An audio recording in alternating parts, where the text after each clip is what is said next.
Good evening, everybody, and welcome to the channel. I'm Brian Lusk, and let me tell you, after this has been one busy weekend, and I'll tell you, it's been nonstop for me. So I've not had a chance to jump in and do a live stream all weekend long. And this morning, it was topped off with a text message from my daughter saying there were two flat tires on the car. So that was this morning, and boy, have we been busy all day long. So let's go ahead and jump into what we got. There's a whole bunch of stuff kind of scattered all over the place. Some of the sources have not updated today.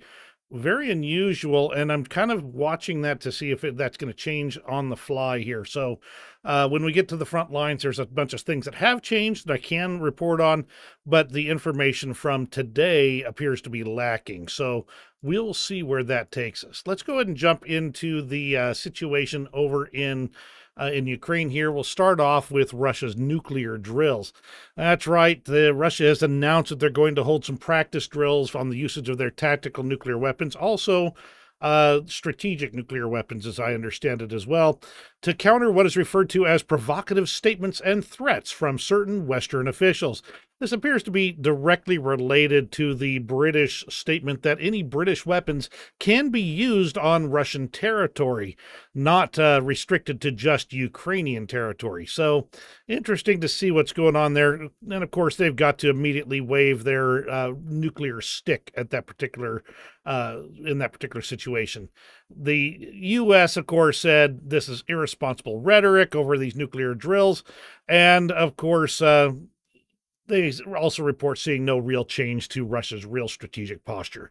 So at this point, it's all just posturing for the press. Hi, Lucille, Jerry, and Al. Glad to have all three of you here. All kinds of exciting things going on in Ukraine, and I'm a little bit disorganized today, but we're going to get right onto this thing here as best we can. So, the other thing that's got Russia's hackles up, of course, is the soon-to-arrive F-16 fighters. They have stated that if they see an F-16 fighter, they will consider it a nuclear threat. Of course, it doesn't matter what modification it is, an F-16, not all F-16s were able to carry nuclear weapons, and nobody's been giving Ukraine nuclear weapons. So this is just more of their bloviating in hopes of getting the West to change their mind on something just because they have nuclear weapons. There have been the Russians have been putting out a lot of complaints about Zelensky and his and the continued extension of the not state of war. That's martial law. There we go. And with the extension of martial law, they have not been holding elections as we know. In fact, in their constitution, they do state that the Verkhovna Rada is not to have any elections during a state of martial law or a state of war like this. The Constitution's a little vague on the position of president, though, and that's what the Russians are kind of pushing on, and therefore we're going to see a whole lot more criticism of Vladimir Zelensky as the days go by, because the Russians think they can push on this and get him kind of rebranded from patriotic fighter for his nation to dictator in waiting, which is pretty rich when you consider the fact that Vladimir Putin was just sworn in on his fifth six-year term as president of Russia, and this is already well above what their constitution allows. So who's the dictator? Just saying. In fact, things have gotten so insane over there that the Russians have been sending assassin squads after Zelensky, and the SBU over in Ukraine has managed to find and arrest a 5-member squad, including some that were apparently relatively highly placed in Ukraine's military. Now, that's all at this point in time, not quite speculation. There's been nibbles that have been indicating it's true, but it's definitely not fully fleshed out as to what happened with this one. The idea was, of course, to grab Zelensky and execute him outright, and thus end the one of the biggest threats to Russia's invasion of Ukraine, namely a strong leader that is willing to fight all the way to the end.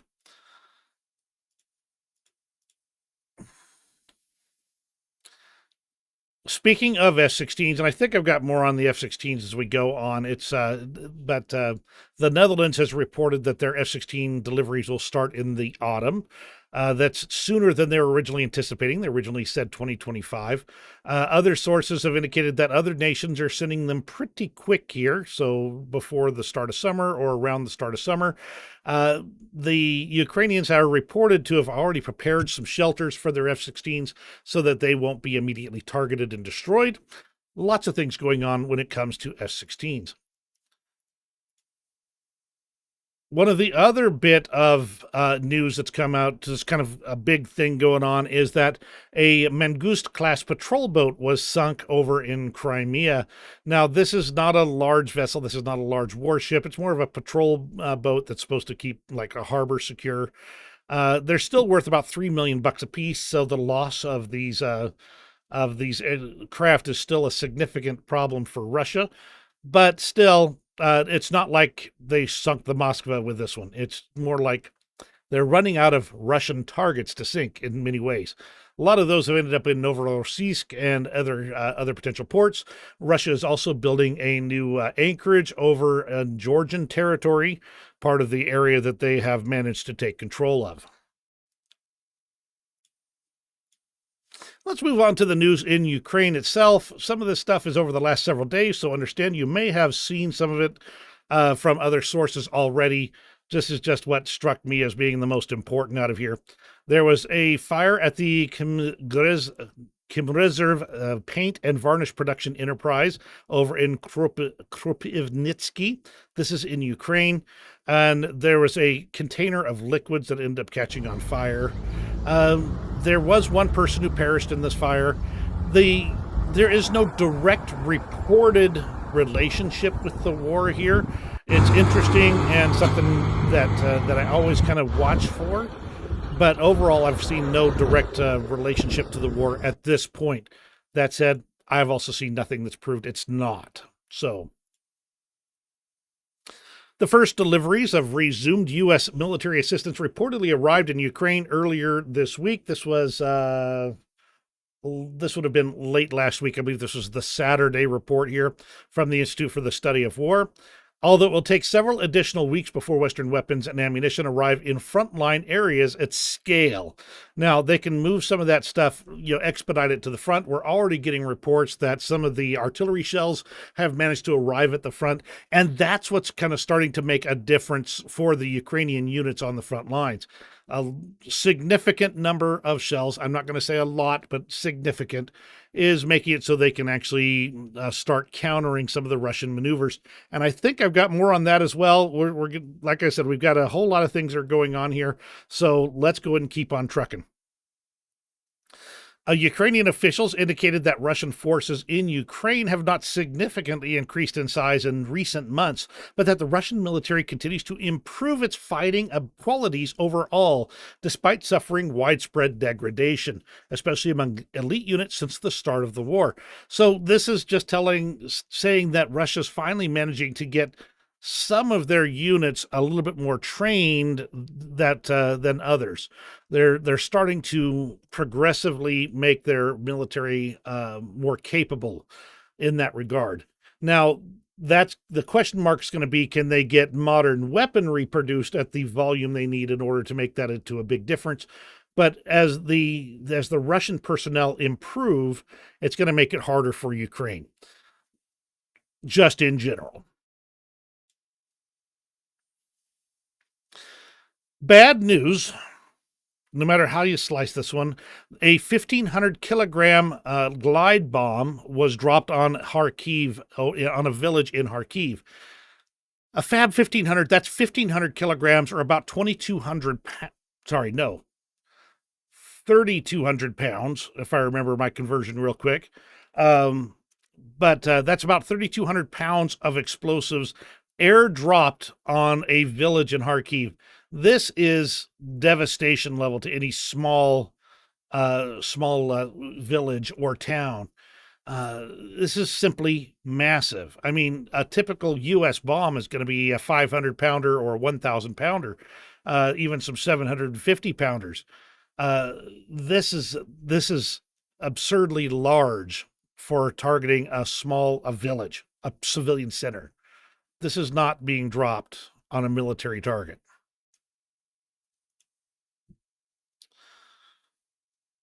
Russian forces have continued to attack energy infrastructure in Sumy Oblast, indicating again we're seeing more repeated attacks in Sumy and in Kharkiv.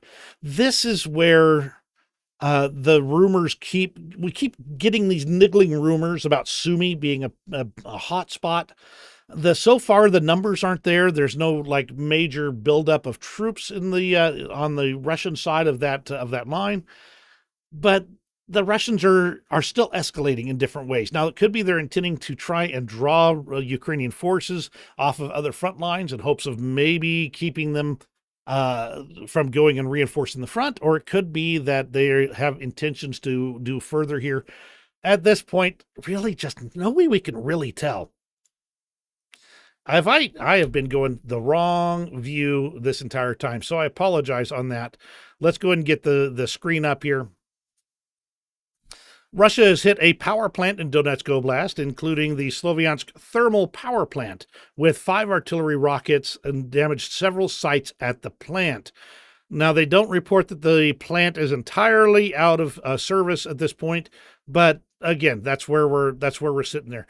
Russia still intends to damage and destroy as much energy infrastructure as they can in Ukraine. A little bit of good news for Ukraine, though. Ukraine has climbed 18 spots in the global press freedom ranking. This is due to being attributed to enhancements in its security indicator, with fewer journalists killed, and its political indicator. So overall, freedoms are improving in Ukraine, whereas they're getting worse in Russia. This is some more information on that assassination crew that was supposed to assassinate Volodymyr Zelensky. That includes 2 colonels from the Ukrainian State Security Service having been arrested. With the plan was to eliminate Zelensky and other representatives of the top military political leadership of the state. German company Quantum Systems has opened a drone factory and a development hub in Ukraine. This is their second facility, and is expected to increase Quantum Systems production to 1,000 drones per year. Now, 1,000 drones at the rate they're using them is not enormous. However, if they're doing these larger drones like pictured, that's going to be pretty significant. It'd be like baby cruise missiles, increasing the number of getting 1,000 extra cruise missiles effectively. Not really, but you know what I'm saying. Now, this is from something we mentioned in the previous video. There was one of Ukraine's drones that was attacked by a helicopter, and there was had on it these R-73 air-to-air missiles. Ukraine has modified their little speedboat drones to be able to carry some of these air-to-air missiles. Now, that was the first video we've seen of it. The question is, has there been any successful deployments of it? And we don't know that for sure. Still, that means that these drones might be a little more dangerous to the helicopters that Russia's using to counter the drones in this war. Moving on to the news out of Russia itself here from the Institute for the Study of War. The Kremlin continues efforts to portray its unprovoked war of aggression against Ukraine as something other than what it is, while continuing to assert the jurisdiction of Russian federal law over that of sovereign states. If you'll recall, about a year ago or so, Russia actually put in their constitution that the areas of Donetsk, Luhansk, Zaporizhia, and Kherson are all now part of the Russian Federation. So in their constitution, those parts are officially Russian territory. The thing is that implies that Russia's constitution is sovereign over the sovereignty of another nation. That's not flying for the world. The Kremlin's decision to place Ukrainian officials on Russia's wanted list is also an aspect of its continued efforts to assert jurisdiction of Russian federal laws in sovereign European and post-Soviet countries where Russia has no legal jurisdiction. there, if you've ever worked in the tech industry, especially talking about Microsoft, there is this concept called embrace, extend, extinguish. And that is what Russia's effectively doing. Now, so we understand the concept here. The Microsoft in this case is the example, would take, say, an open source technology, one that was developed in the community and was being successful in the community. They would embrace it and bring it into their Windows ecosystem. Then they would start adding proprietary extensions to that open source design, things that were only available on Windows, things that could not be put into the rest of the ecosystem there, things that were proprietary and protected and not allowed to return back to that code. And then, of course, since Microsoft had Windows, the dominant player, well, everybody would make use of these extensions that were part of whatever this original standard or open source project was. Then once they've kind of got everybody using their extended version of it, they would then work to extinguish the original project, thus destroying yet another competitor. That is pretty much, if we pay attention to what's going on with Russia, that is how they work. They embraced Crimea. They extended their power over Crimea. They extinguished all Ukrainian power in Crimea. They're doing the same with these 4 regions of Ukraine. It may not be a perfect metaphor for it, but I'm seeing this as the mindset, the plan that they're using. And the key is that if you look at Moldova, where Russia has embraced the breakaway region, embraced these couple of regions that they've managed to buy off the politicians to become pro-Russian. That's the first stages. They're then now going to extend into those regions, put their own troops in there, take the control, and then extinguish the original governments that would be opposed to them. Embrace, extend, extinguish, in my opinion. From the Defense Intelligence Update from the UK on the 6th of May 2024, it is likely that around 9,000 personnel are currently serving in pro-Russian Chechen units in Ukraine. Pro-Russian Chechen forces have been fighting in Ukraine since 2014. Additional Chechen formations were dispatched to Ukraine at the beginning of Russia's full-scale invasion in 2022. However, suffering initial heavy losses, Chechen units became largely relegated to conducting rear area security operations and became derided as TikTok troops for their social media antics. And we have seen a lot of Ramzan Kadyrov's TikTok army, because they are pretty much marketing themselves for everything they're worth. And if you geolocate some of their footage, you'll realize, oh, that brave attack on Ukrainian positions was done 100 kilometers inside Russian lines, or worse, inside Russian sovereign territory. Since the withdrawal of Russia's private military company Wagner from the front lines from May 2023, Chechen units have been pressed back into frontline service. It is likely that Chechen Special Forces units bear the brunt of frontline fighting, whilst the bulk of Chechen forces continue to conduct rear area security operations. Besides providing personnel, Chechnya's other key contribution to Russia's war against Ukraine is in providing training for Russian personnel. The Russian Special Forces University in Gudermes, Chechnya, has provided training for around 42,000 Russian personnel since 2022. I'm going to pause for just a moment there. You'll note that this, I believe, is the same organization that Ramzan Kadyrov appointed his 16-year-old son to lead just the other day. However, it is likely personnel only receive up to 10 days training at the university, bringing the effectiveness of the training and institution into doubt.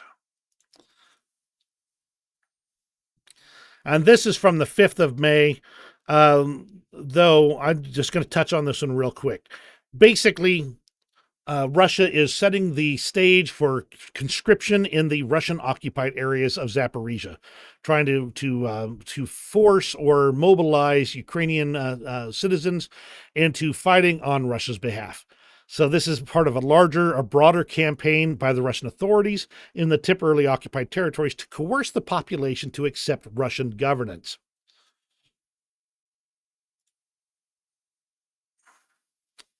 Yes, I kind of went through a lot of these all at once, and they all kind of tie in together for Russia here. The average daily number of Russian casualties killed and wounded in Ukraine throughout April 2024 remained in the pattern of 2024, with 899 losses per day. It is likely that Russia's casualty rate will again increase over the next 2 months as they renew dedicated offensive operations in eastern Ukraine. This follows a slight decrease in the pace of operation over the past 2 months since the fall of Avdiivka.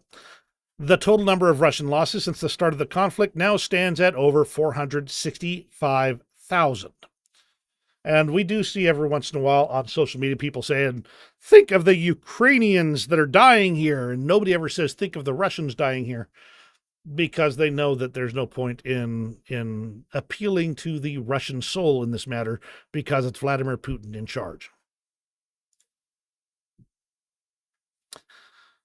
According to the media, Russia is no longer using the Crimean Bridge to supply their front lines. For the last 3 months, they have had almost none to no military transport equipment passing over the bridge itself. They're now using overland routes, so through the southern part of Ukraine and into Crimea itself, in order to resupply the area. By and large, though, this bridge is still a major way to get people and supplies in and out of Crimea. Remember that Russia can disguise those shipments just as well. There was a car bomb attack killing a Russian organizer of torture chambers in Berdyansk. This would be Yevgeny Ananievsky, who held a position in the Moscow-installed administration in the occupied parts of Zaporizhia Oblast. He apparently set up torture chambers in the Berdyansk local penal colony. Not the nicest guy to have around, we'll just say. Ukraine reportedly shot down a Russian Su-25 on the 4th of May. Now, since then, there's also been a report that Ukraine has also... Sorry, let me back that up a second. A Su-34, as I recall, also has fallen over the last couple of days here. So a couple of fighter jets dropping for Russia might indicate that Ukraine has the right resources in play, at least to do these targeted operations again. We'll see. From today, in fact, the Rostov region was allegedly attacked by a Ukrainian S-200 missile, and the attack was focused on an oil depot located within the city of Luhansk. That's in Ukraine's sovereign territory. The Luhansk People's Republic said that they had to extinguish the fire, and they had no information about victims. Now, we've noted earlier that Russia was putting together some nuclear drills. Well, Belarus is following suit. In a little game of follow the leader, they have begun testing their tactical nuclear weapons response as well. They state that this is necessary to check the entire range of activities from planning, preparation, and use of strikes with tactical nuclear weapons. In the Belgorod region, according to Astra, a Russian drone fell on the territory of a kindergarten. Now, this is one of their Lancet kamikaze drones, and they are one of the big problems that Ukraine is facing in the battlefield right now, are these Lancet drones on the front lines. These, the fact that they managed to drop one on a kindergarten in Belgorod, I haven't decided yet if this was intended to be a false flag operation that got screwed up, because you remember Ukraine has started making a similar drone to the Lancet drone themselves, or if it was Russian incompetence. I haven't decided which one just yet. In that same vein, a Russian plane dropped a bomb on a village in the Krasnodar territory, also inside sovereign Russia. The unusual discharge of ammunition from a Russian plane occurred in the village of Rontsovka in Krasnodar territory. The bomb exploded, but there are no reported casualties. It's been a continuing pattern that Russia has been bombing itself. Seems like to a certain extent, if Ukraine could just get out of the way, Russia would bomb itself into submission. Vladimir Putin has been sworn in for his fifth term as president of Russia. This is, I hesitate to say that he was properly elected to this because the election has not been recognized by many people in the European Union, as well as I believe the United States put out a very diplomatically worded statement that basically said he was the person who was filling that role at this time. So the thing is that Patriarch Kirill of the Russian Orthodox Church wished that Putin would remain in power until the end of the century. That's a long time for somebody of Putin's age. Over in the Bosphorus Strait in Turkey, there was a grounded cargo ship blocking the Bosphorus Strait. It was suspended traffic temporarily in both directions. And this is the only way you can get things from the Mediterranean Sea into the Black Sea here. This would cause blockages of like grain shipments and civilian cargo, anything that would have been coming through. Now, this hurts both sides pretty effectively because Russia's been exporting Ukrainian grain through the Bosphorus Strait. They've also been bringing weapons into the area using the Bosphorus Strait in their cargo ships and fuel out as well. So there's a bunch of things going on. Ukraine's been using that route for their own grain exports and as well as importing goods and equipment. So I don't know. This could just plain be another engine failure, but the last engine failure I saw dropped a bridge in Baltimore. So, mentioned this, kind of touching on it real fast. There was a Su-34 reportedly shot down yesterday and potentially crashed in the Belgorod region.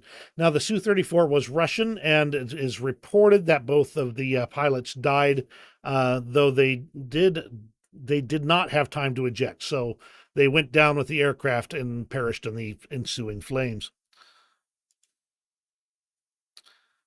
Already talked about that.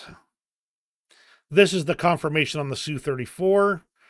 They called it, this is reported through the military, the Russian military adjacent mill blogger, Fighter Bomber. Now, this is Tindar's analysis of the Russian nuclear exercises so far from a political perspective.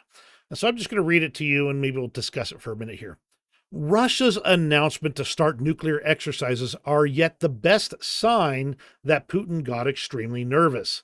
President Macron's talk that French troops might enter Ukraine and the UK's approval for the Ukrainian army to use British weapons even against targets on Russian soil absolutely resonate with Putin, and it terrifies him. He needs to overcompensate and acts like a bully whose insecurity is written all over his face.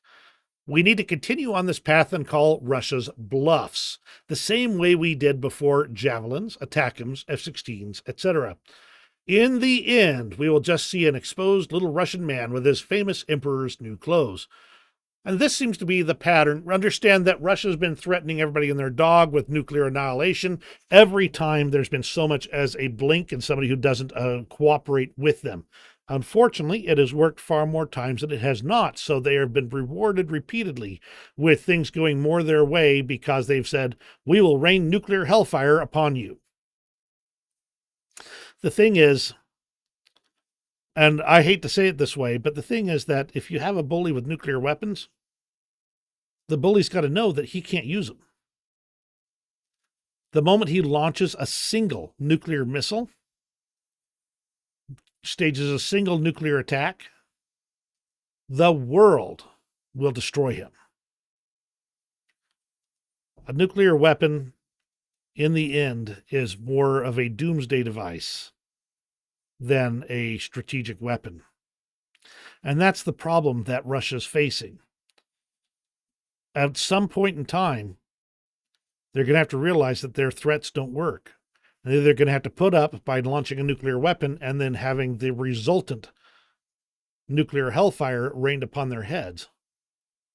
Or they're going to have to admit to themselves that those nuclear threats don't work because only bullies use nukes to get their way.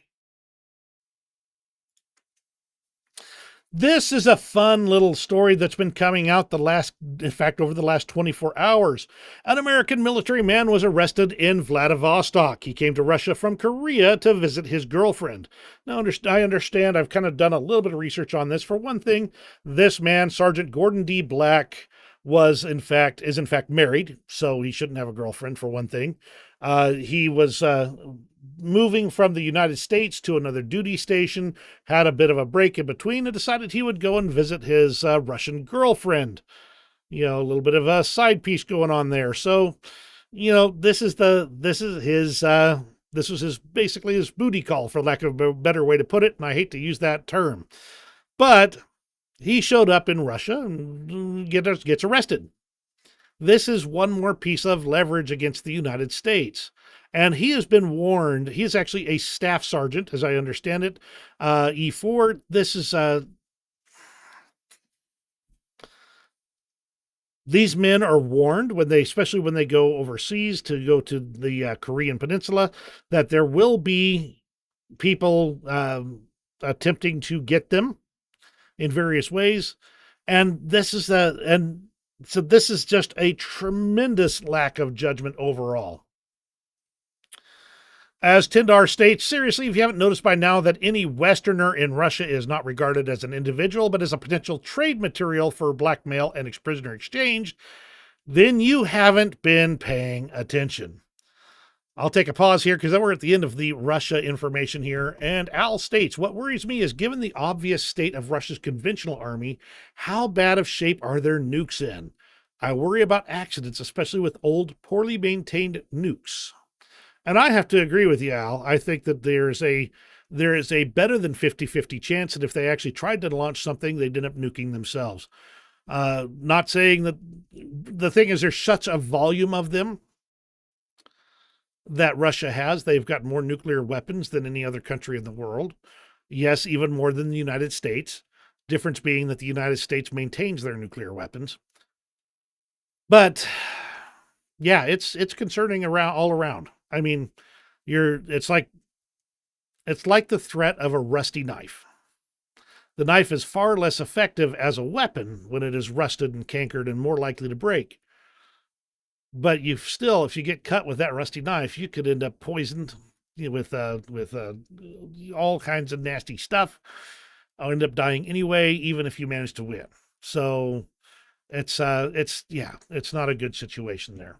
I'm not going to ever say otherwise. But at some point in time, the world's going to have to state whether or not the threat of nuclear weapons is enough to stop them from doing what is necessary for freedom in the world. And if it becomes the case where the world is unwilling to face up to somebody with a nuclear weapon, that means that freedom is dead. Moving to the international front for a little bit here, the Spanish defense minister stated that Ukraine has received Patriot missiles from Madrid. That's a nice little package, as I understand it. There were some reports that maybe they got some other air defense system as well. I haven't gotten that confirmed, but it's out there in the rumor mill. The EU is planning to prohibit political parties and think tanks from accepting Russian funding as part of its latest round of sanctions against Moscow, according to Bloomberg. The fact that it's not already illegal should be concerning to everybody and their dog. Considering the fact that we have seen actual proof of U.S. politicians receiving money, Russian money, through donors that have been tangentially placed in the United States, and thus are being effectively paid off by the Russians, the Chinese, and pretty much anybody but the American people. This needs to be illegal, and it needs to be closely audited to make sure it doesn't happen. This is how they get you. Poland is hoping they have a secret weapon to turn Donald Trump against Russia, namely their out-of-power populists. Now, understand that Poland's populists have been pretty much pro-Ukraine the entire time. They know what it's like to be under the boot of Russian authority. But they're hoping that their populists, who tend to talk a lot like Donald Trump does, will be able to persuade him to further support Ukraine if he ends up back in office. Now, I'm sorry if this has kind of gotten mixed up in a different spot. We talked earlier about the UK saying that their weapons could be used on Russian territory. Well, Moscow has stated that they can strike back at any British military installations and equipment inside or outside Ukraine. Again, if they did it, if they actually did that, that's an instant Article 5 NATO situation going on, and it would be a disaster. But, I'm not going to predict Vladimir Putin because my predictions have been wrong so far. The Financial Times reports that Russia is plotting violent sabotage across Europe. That includes things like infrastructure and military installations and military production facilities, such as ammo factories and the like. Considering we've seen a lot of explosions in some of these facilities recently that aren't easily explained by lack of safety measures, I should say. They aren't easily explained away in that way. It's pretty clear to me, at least, that they've been doing this for a while. So Germany accused Russia of launching cyber attacks, and so they temporarily recalled their ambassador from Moscow. This is from a political perspective, it's really just kind of like saying, "Nuh-uh, you can't do that." And the ambassador will be back in soon enough. So, I mean, it's a short term. It's a way to express that you are displeased with their action, but it doesn't really do anything unless it gets a longer stage than just a brief temporary recall. Now, according to an EU commissioner, the EU's next package of Russian sanctions are to target the liquid natural gas imports. Now, why isn't Russian liquefied natural gas already part of the sanctions package?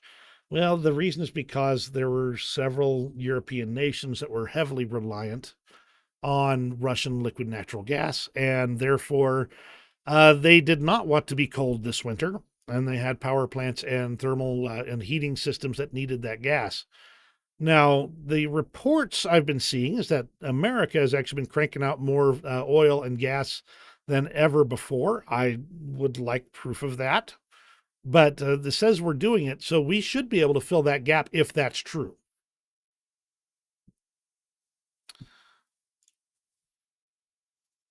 Finland has reportedly considering building a TNT factory in response to war in Ukraine. There's been a critical shortage of explosives amid the war in Ukraine. In fact, there are reports that gun cotton has been a major factor of slowing production down, mainly because all of the sources for it are in China, which should be a concern for military facilities across the world. So people are going to have to set up some more supply lines, set up some more TNT factories, and get serious about producing these explosives and weapons. This was an interesting one, and I've got a couple of things that I kind of caught as I was researching this a little bit. Rheinmetall CEO has promised to send Kiev hundreds of thousands of shells this year. They were, I believe, doing around 70,000 shells per year before the war, and the company is expecting to produce 700,000 this year. That's a lot of ramping up production. But the interesting part is in the second paragraph.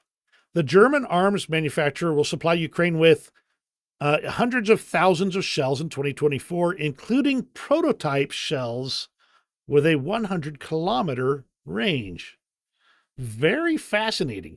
Now, the really fascinating part, ironically, is that now I don't have good confirmation on this, so I'm going kind of based on the information I've been able to glean so far. Apparently, the Rheinmetall CEO or one of the high-level executives had a sudden, surprising fire at their home that burned down. And the rumor mill states that they believe that Russia was involved. Maybe a little message trying to be sent, and they took the opposite meaning, where they said, hey, if you're going to burn down our house, we're going to give Ukraine some 100-kilometer range artillery shells. Interesting. Very interesting. And if I can get good confirmation on that, I will let you know in a future video. But really, every time I dig into something like this, It's amazing how many layers there are underneath that start cropping up. And you peel back a layer here and a layer there, and you discover what kind of shady things are going on underneath. Always a concern. And Russia's really good at the shady dealings.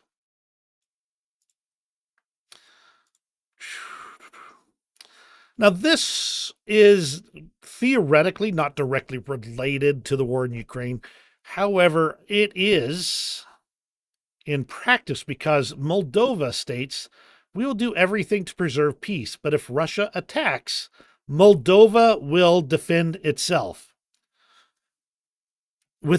Understand that there's more than one way to attack. There's the political attack of attacking Moldova's political stability. Certainly a possible way to interpret this statement.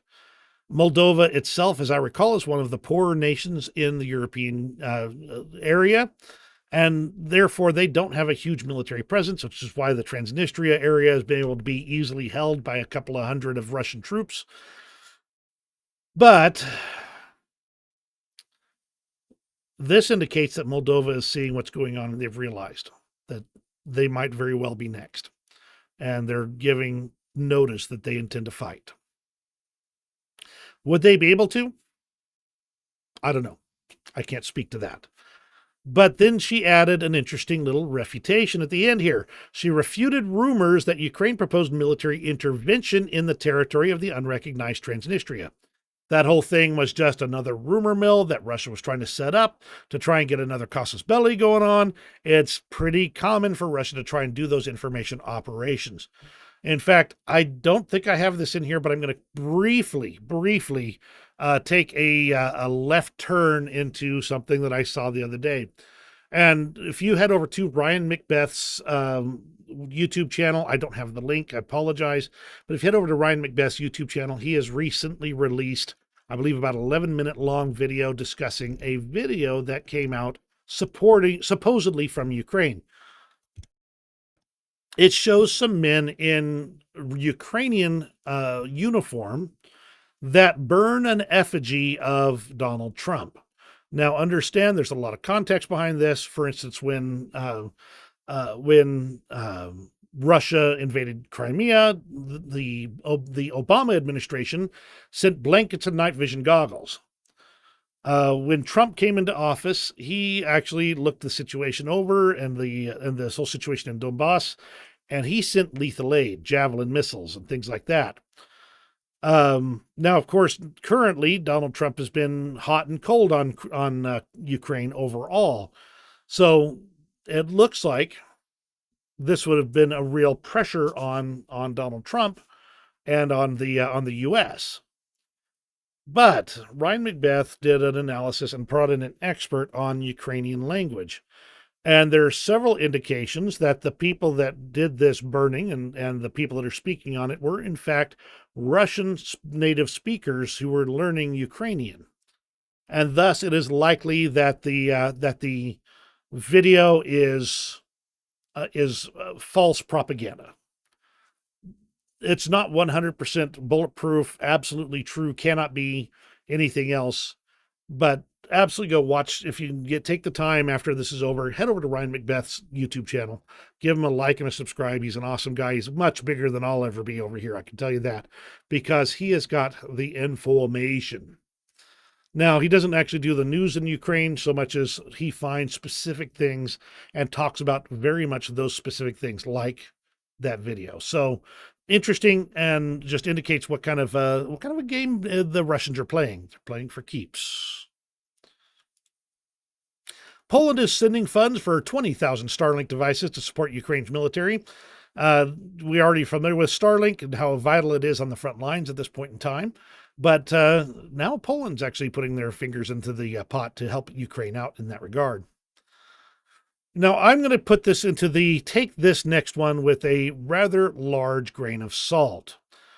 Francis Macron had a nice visit with Xi Jinping from China, and they pressed China to use their influence on Russia to halt the Ukraine war on the Russian side. However, China has been claiming neutrality loudly, but they've been sending Chinese machine tools that are useful for arms production. Now,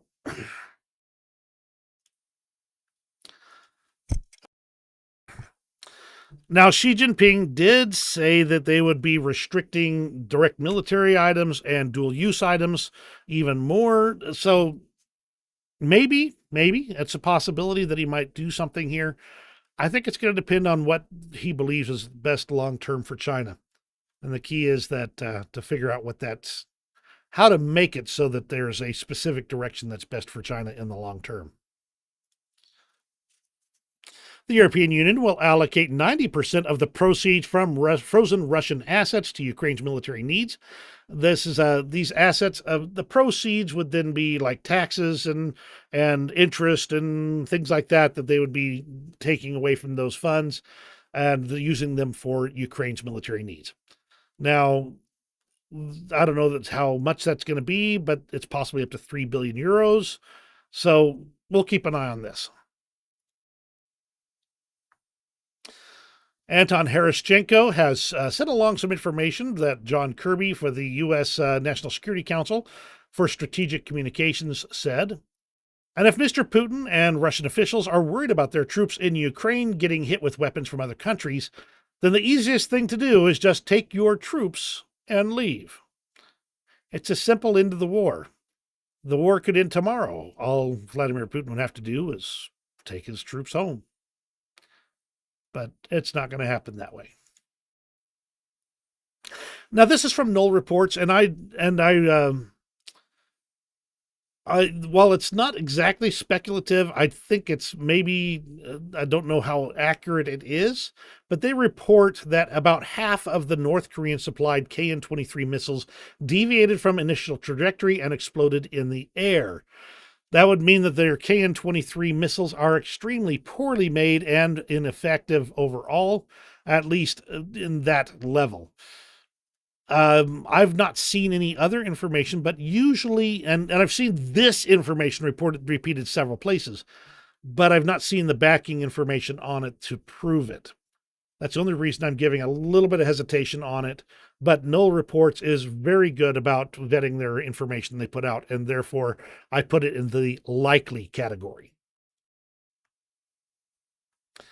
Romania is apparently open to the possibility of sending one of its new Patriot SAM batteries to Ukraine, and they're going to talk it over with their defense council, basically, and see if they can maintain their own air defense capabilities while sending a battery over to Ukraine.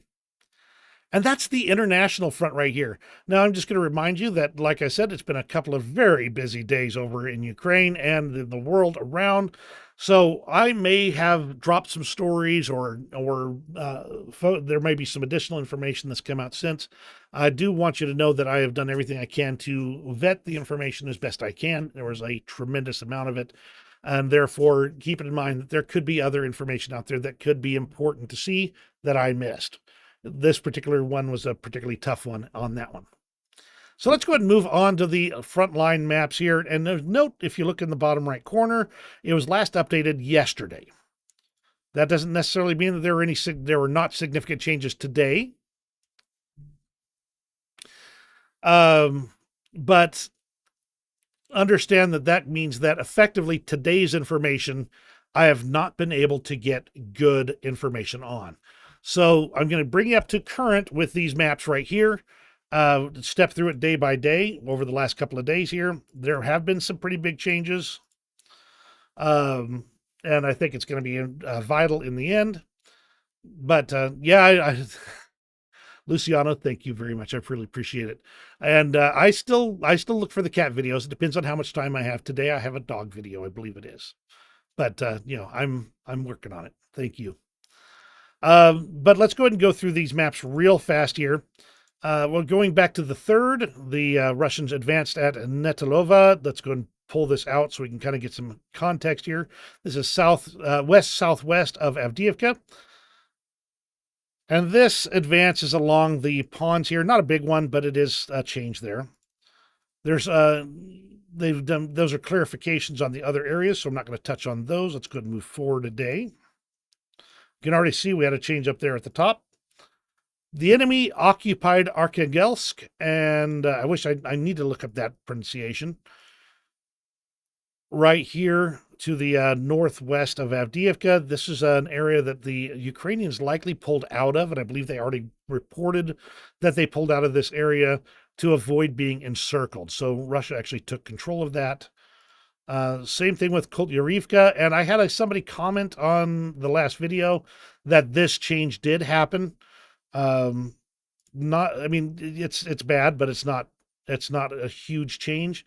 The key on this one really is this area it's in.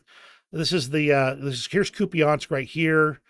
Russia's kind of been dead silent in this area lately, and if this taking of Kolyarivka would indicate that they're trying to make this area active again. Again, Russia's intentions right now are to try and catch as many places as they can overall. And you can see the next day on this one as well, expanded even further. So are they going to be able to do something here? The problem with the Kupiansk front is that every time the Russians make some dramatic major advance in this area, this is not a large area we're talking here. The Ukrainians, within about 48 hours, knocks them right back to their starting lines. So we'll be keeping an eye on this one, and it's always possible that it could get worse or it might be nothing.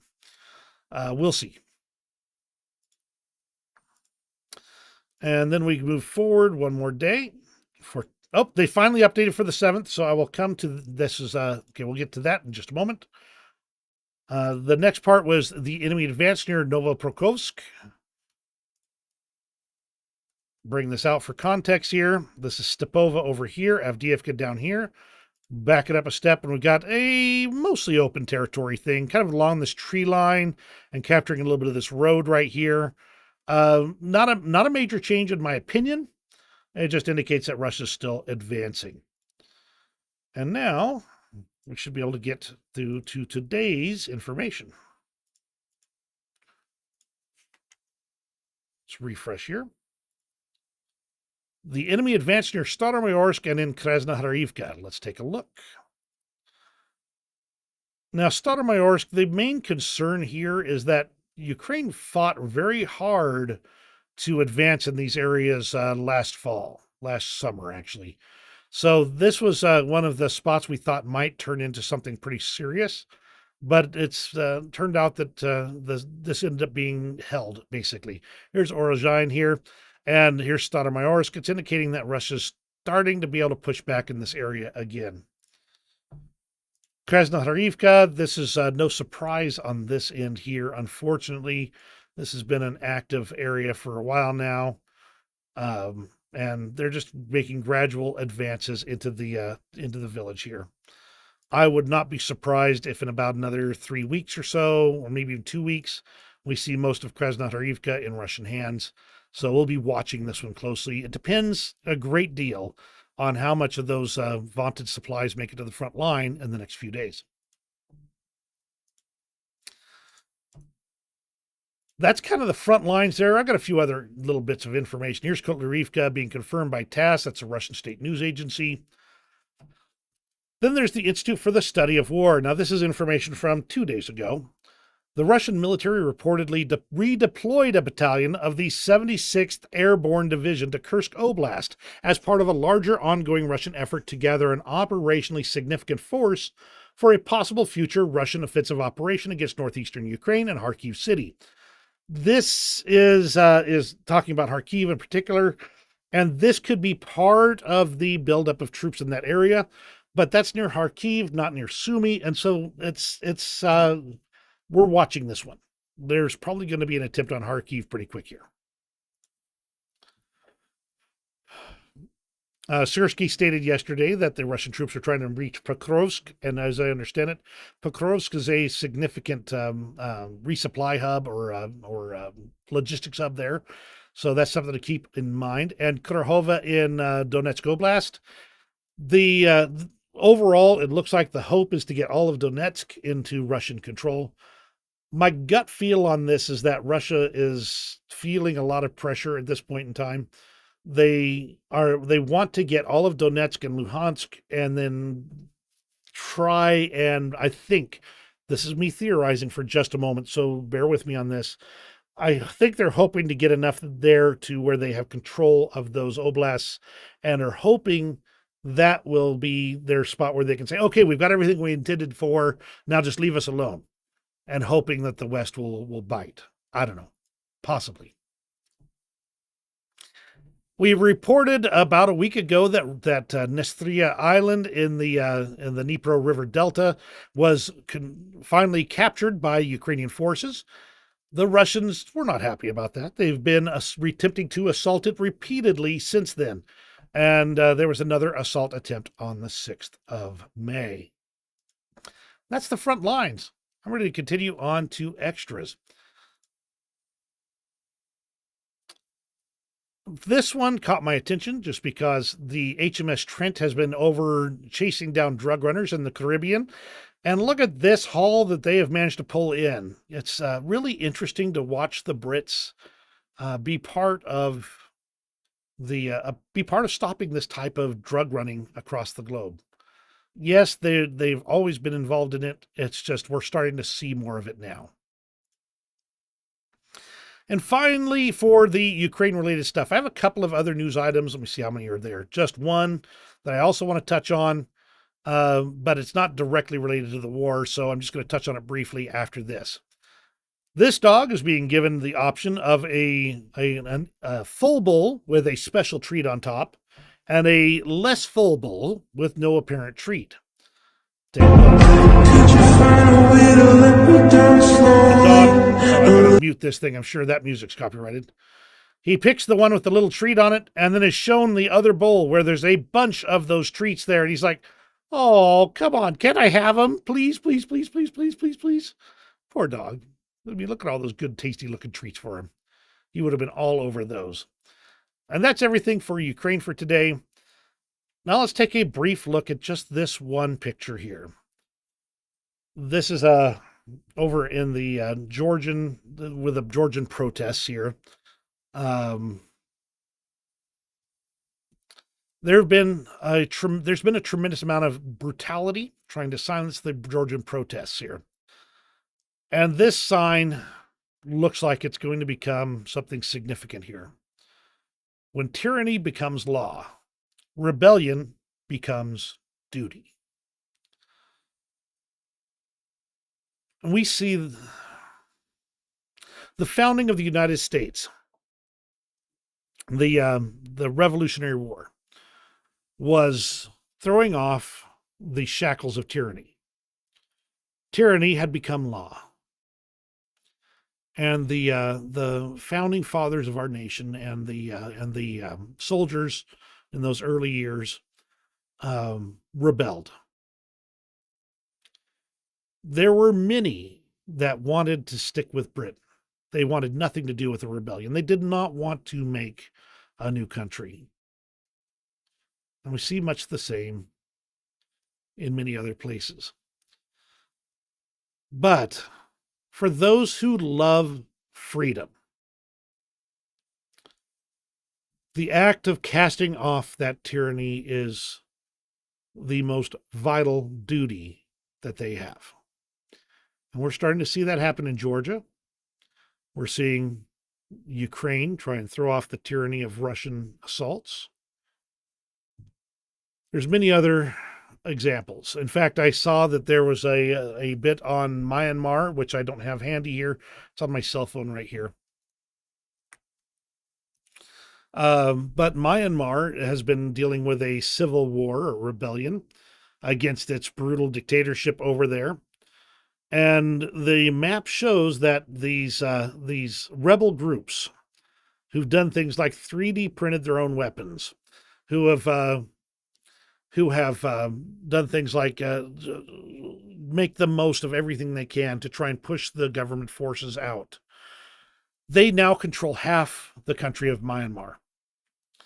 I wonder if I've got it. Surely I've got it somewhere in here. Let me see just real quick. Not going to be like really pretty or anything like that. Here we go.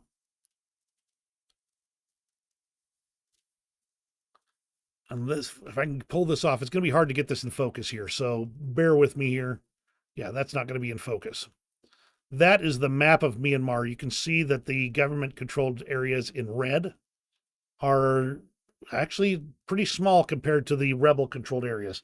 Now, we don't know population density. At least I don't have that in this map. But pretty amazing. The thirst for freedom, especially in our modern era, is so strong that people will lay down their lives willingly for it. They will bleed for it.